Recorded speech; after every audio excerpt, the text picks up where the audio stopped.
Good afternoon, everyone. Thanks for brandishing the fidelity by joining us in this edition of the 12 p.m. Balungwa Newscast on Equinox Television. We begin with you, Nathan Yambourg. Bonjour. Bonjour, une fois de plus, Innocent Azé. Mesdames et messieurs, bonjour. Ravi de vous retrouver une fois de plus pour une nouvelle édition bilingue d'information sur Equinox Télévision. Les Nations Unies plaident pour un renforcement de l'aide humanitaire dans la crise anglophone. La coordonnatrice du système des Nations Unies appelle notamment à des appuis supplémentaires des partenaires pour faire face à l'afflux de déplacés internes. D'autres précisions dans ce reportage de Dallas Chana et Donald Brice Kamga.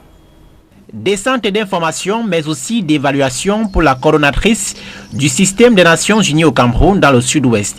Ici à Kumba, Allegra Baoshi prend connaissance des ravages des combats entre les forces de défense et de sécurité et les activistes séparatistes, incendies et destructions diverses.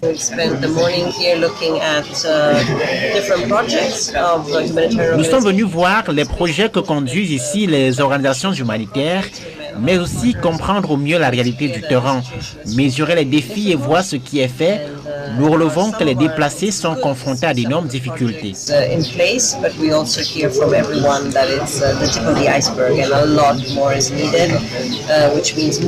Denrées alimentaires et autres biens ménagers sont mis à la disposition des déplacés de la crise anglophone, mais les besoins sont bien plus costauds, reconnaît la diplomate. L'ONU estimait en début d'année que les besoins humanitaires liés à la crise anglophone s'accroissent de façon exponentielle.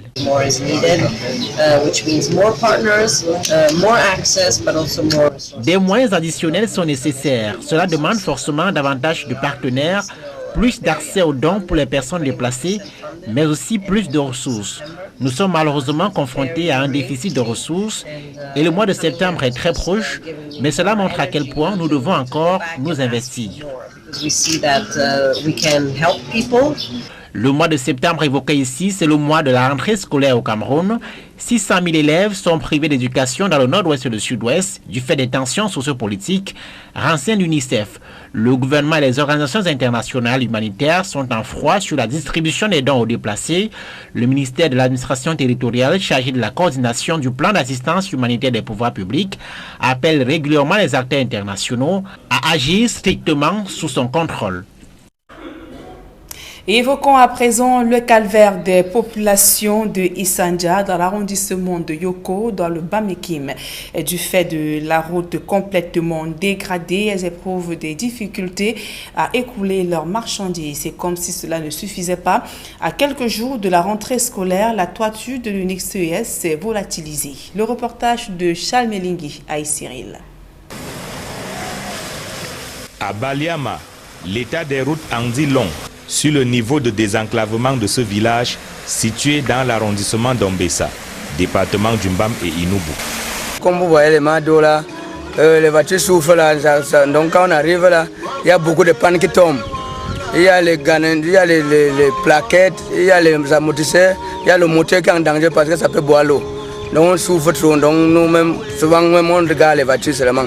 Mais quand on va garer la voiture, on va manger quoi. C'est pour ça que vous voyez comme on force là. Les engins à 2 roues également ont des difficultés à circuler à Baliama. Le passager est parfois obligé de descendre pour permettre au conducteur d'y aller tout seul. Le temps pour lui de passer par des voies de contournement de fortune. Vous voyez vous-même, tas de routes, de nos routes. Là, pour évacuer la patate, c'est tout un problème. Il y a des motomans qui s'adonnent pour sortir le peu qu'on crise. Si Baliama a mal à ses routes, Ombessa, tout à côté, fait face à un désordre urbain criard. Quand ce ne sont pas les conducteurs de mototaxi qui stationnent en désordre, ce sont des carcasses de voitures qui sont abandonnées près de la chaussée, tandis que des tas d'ordures inondent la ville.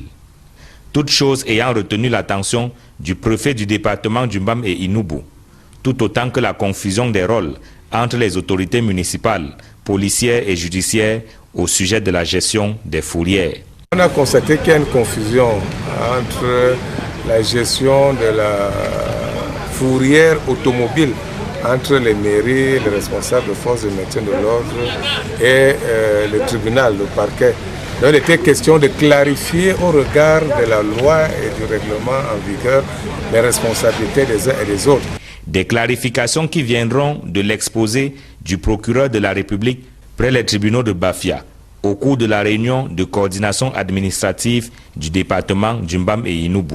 La décision de mise en fourrière, elle n'est pas exclusivement réservée aux autorités municipales, comme il a dit. Alors, les décideurs, ça peut être les OPJ, c'est-à-dire les policiers, ou les gendarmes, lors de leur contrôle, ou les agents verbalisateurs, qui sont dans le cadre de la police municipale. Alors, lorsqu'il y a contestation, c'est à ce moment qu'intervient le procureur de la République.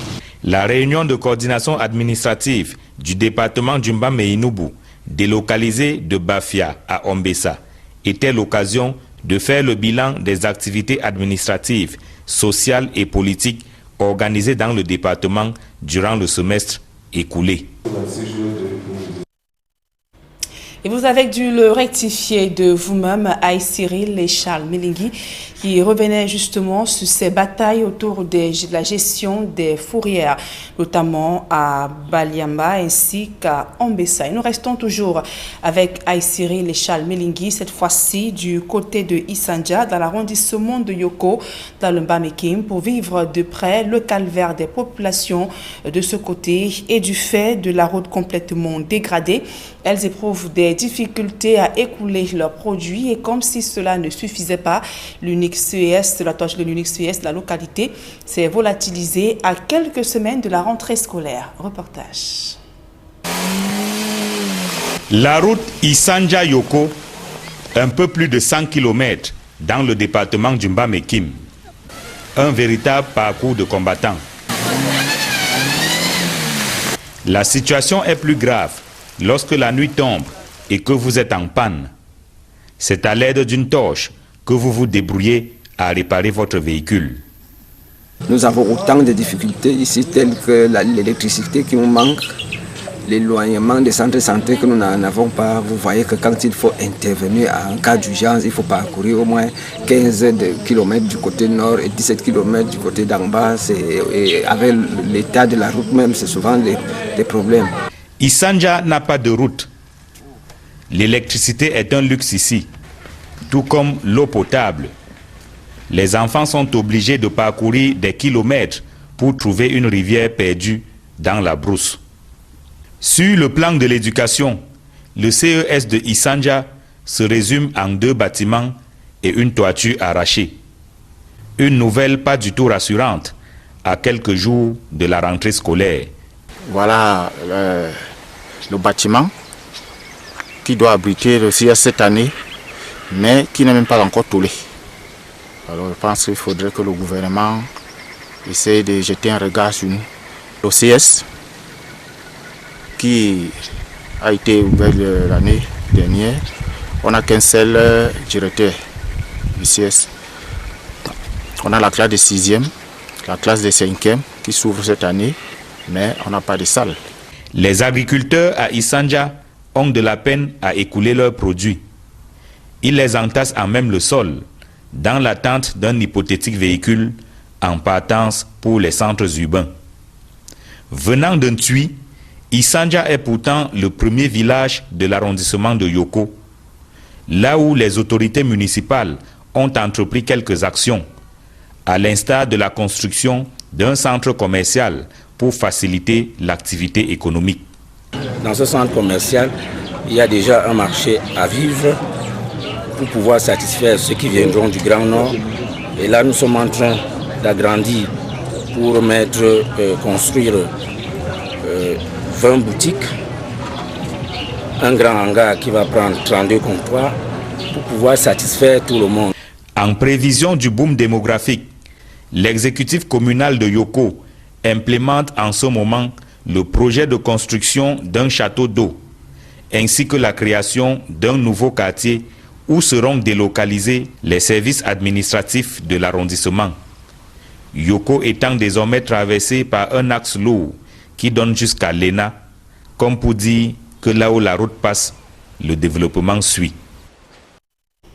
Tout autre chose à présent, et les agriculteurs du département du Conquis dans la région de l'Ouest Cameroun déplorent l'absence des usines de production ainsi que de transformation des vivres sortis de leur terre. Le bassin agricole manque aussi des start-up agroalimentaires, des désagréments évoqués lors d'une rencontre avec les acteurs des PME à l'Ouest Cameroun. Leclerc Sakem, reportage. Au moment où l'on vante de plus en plus les mérites d'une agriculture de seconde génération au Cameroun, le secteur agricole, l'un des piliers économiques du pays, reste confronté à une kyrielle de difficultés qui sabotent considérablement les efforts des acteurs dans les principaux pôles de production, notamment dans l'arrière-pays. L'inexistence des usines de transformation des produits agricoles, l'absence des unités de conservation, l'enclavement des bassins agricoles sont des vices qu'évoquent ces agriculteurs dans le Conquis. Je suis producteur depuis 20 ans, je fais dans les pommes de terre et puis dans la production des semences. Et il arrive qu'au moment des grandes productions, nous avons des produits en stock et qui se dégradent par défaut de preneur et de transformation. Et nous voyons qu'en allant vers la transformation, nous n'allons plus connaître cette pourriture et puis ça va améliorer notre condition de vie. Dans cette sphère géoéconomique considérée comme l'un des principaux bassins agricoles de la région de l'Ouest Cameroun, un constat amer, le désintérêt de la jeunesse aux projets et start-up agricoles et agroalimentaires. L'appel du chef de l'État invitant cette tranche à se retourner au travail de la terre n'aurait donc pas eu écho favorable dans le Conquis. C'est plutôt notre génération, c'est-à-dire la génération de femmes, qui est plus présente. Heureusement, il y a le président du Conseil national de la jeunesse départemental. C'est pour nous d'abord que ces services sont proposés. Nous sommes là les retraités. Les défis à relever sont nombreux et les enjeux majeurs.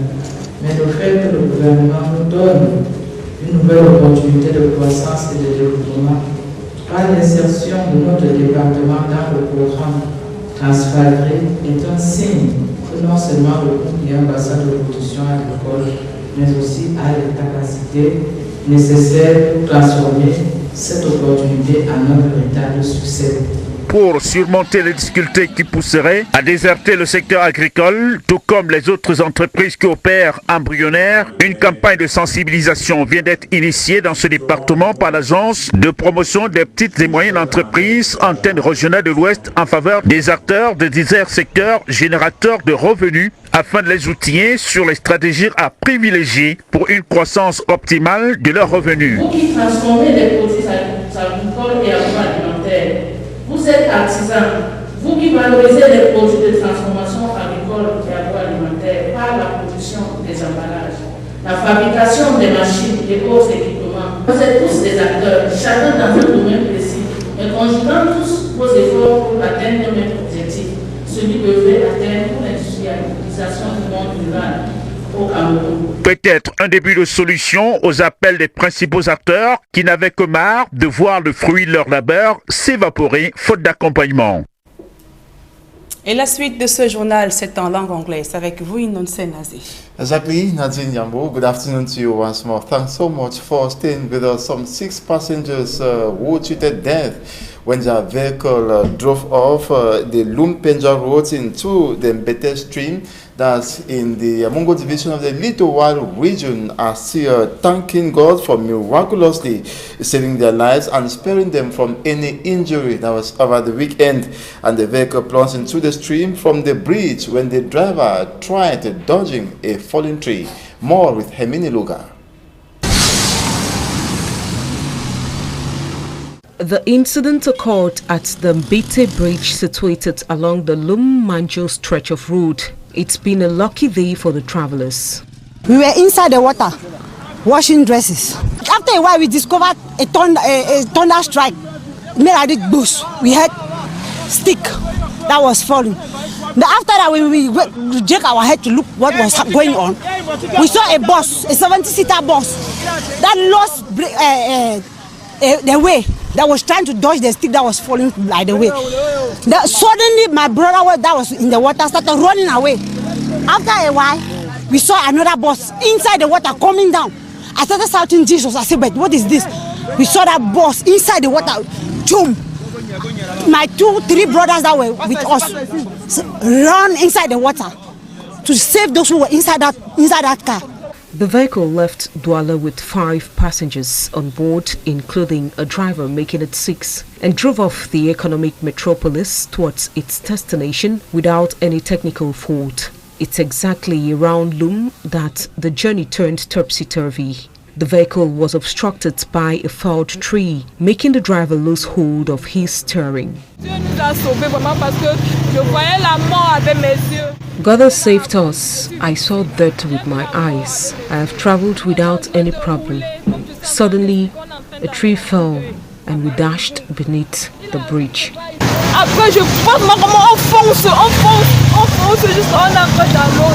C'est un miracle, vraiment. It is a miracle. I was heading to the west region. A tree fell, and not seeing anything anymore, I just saw myself beneath the bridge. Et je me suis retrouvé sous le pont. Fortunately enough for the travelers, some locals witnessed the scene and came to their rescue. In total panic and shock, the travelers say it's simply been a day of divine grace. As most say, they can't really explain how they dashed beneath the bridge. The tree in question, which seemed to have been the cause of the incident, has been taken off the road by the locals so as to ensure fluid circulation of vehicles within the stretch. Dr. Mokake Martins is the new director of the Buea Regional Hospital. He was installed over the weekend, and during his installation ceremony, he was urged by the Southwest Regional Delegate for Public Health to fight against continuous sale of illicit drugs and equally corruption that has been eating deep the public establishments, and he equally asked that better services should be granted the people. Details in this report. The technical and administrative handing over ceremony saw Dr. Mokake Martins taking over duty as the new director of the Buea Regional Hospital. The ritual was supervised by Dr. Muhammadu, the Secretary General at the Southwest Governor's Office, who echoed the need for teamwork and collaboration. The incoming director their total and unconditional collaboration. In his address, Dr. Ebongo Zacchaeus Nanje, the Southwest Regional Delegate for Public Health, enumerated what awaits the new hospital boss in order to better the record of the Buea Regional Hospital. That we shall have to implement as follows. 1. Step up the present revenue level of the hospital through transparent efficient management by making sure that revenue is not siphoned into private pockets. 2. Improve on the level of hygiene, especially in the wards and the mortuary. 3. Put a definite end to the parallel and illegal sales of drugs and other pharmaceuticals by health personnel. 4. Ensure that all staff are effectively present at work through the reinstatement of the biometric electronic attendance machines and a monthly report ordered to my office for verification and action and transmission to hierarchy.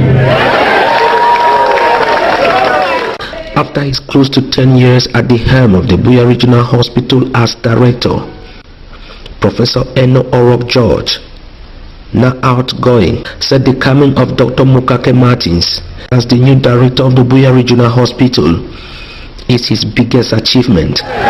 To be capable to take up the leadership of this hospital, please, I count this as my greatest success in this hospital.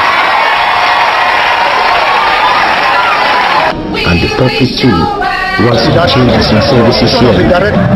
And let them serve and receive with all humility. Because the proper times they are so rude and no, let them be what they are supposed to be. Work dynamically of the people of Buea. The surgeon, Dr. Mokake Martin, now the new director of the Buea Regional Hospital before his appointment, was also working here in this hospital. Reason why he has already put up a community-based strategy. We want to open up a community-based feedback hospital management, because most of the times we think that it is the hospital managers that manage the hospital to their convenience. Rather, it is the population that comes to the hospital and they need our services. Hence, we need to get the feedback from those who we render service to. And his staff say they are ready to support him. Very impressed to have a new director, a young man, a dynamic man. So, are you prepared to work with him? Oh, wonderful! I've already started.